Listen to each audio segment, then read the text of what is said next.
আসসালামু আলাইকুম। মোবাইলের কথা ডাবল শোনা যায়, অর্থাৎ আপনি কারোর সঙ্গে কথা বলতেছেন কিন্তু একটা কথা আপনি দুইবার শুনতেছেন। এই রকম সমস্যা যদি আপনার মোবাইলে হয়ে থাকে তাহলে আমার এই ভিডিওটা শেষ পর্যন্ত দেখুন, তাহলে আপনি খুব সহজে এই সমস্যার সমাধান করতে পারবেন। কেউ কল দিলে আর এই সমস্যা হবে না। এর জন্য প্রথমে আপনি আপনার মোবাইল যে সেটিংস আছে এখানে চলে আসবেন। যারা ভিডিওটি দেখছেন রিকোয়েস্ট করবো আপনি ভিডিওটি শেষ পর্যন্ত দেখবেন।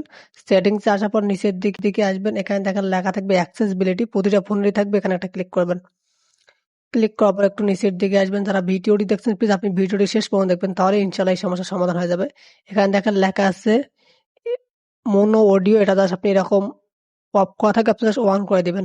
দেন আপনি ব্যাগে চলে আসবেন। আসার পর আপনি আপনাকে সার্চ করবেন রিসেট, কারণ আপনার নেটওয়ার্কটাকে রিসেট করে দিতে হবে, তাহলেই দেখবেন যে এই সমস্যার সমাধান হয়ে গেছে। কারণ আপনার নেটওয়ার্ক পাইতেছে না, এই জন্যই কিন্তু আপনি কথাটা বারবার শুনতেছেন, আপনার নেটওয়ার্কটা বাফারিং করতেছে, এই জন্য আপনি রিসেট লেগে সার্চ করবেন।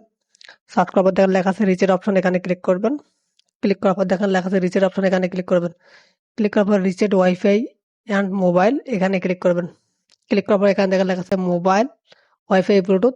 জাস্ট নেটওয়ার্ক রিসেট আছে, জাস্ট রিসেট সেটিং আছে, এখানে আপনার গ্রামীণ এবং রবি আমার সিম দেখাচ্ছে, আপনি যে সিম ব্যবহার করেন সেই সিম দেখাবে। জাস্ট আপনি রিসেট সেটিংসে ক্লিক করবেন। ক্লিক করার পর আপনার স্ক্রিনে যে পিনটা আছে, বর্তমানে যে প্যাটার্ন লকটা সেটা আপনি দিয়ে দিবেন। তারপর জাস্ট রিসেট সেটিং এ ক্লিক করবেন। এভাবে আপনার দুইটা সিম থাকবে, দুইটা সিম রিসেট করবেন, দেখবেন যে আপনার সমস্যার সমাধান হয়ে গেছে। যদি তারপর না হয় তাহলে পাওয়ার বাটনটা চাপ দিয়ে ধরে জাস্ট মোবাইলটাকে একবার রিস্টার্ট করবেন। দেখবেন যে আপনার মোবাইলের ডাবল কথা শোনা যাইতেছে না, ঠিক হয়ে গেছে। ধন্যবাদ ভিডিওটি শেষ পর্যন্ত দেখার জন্য।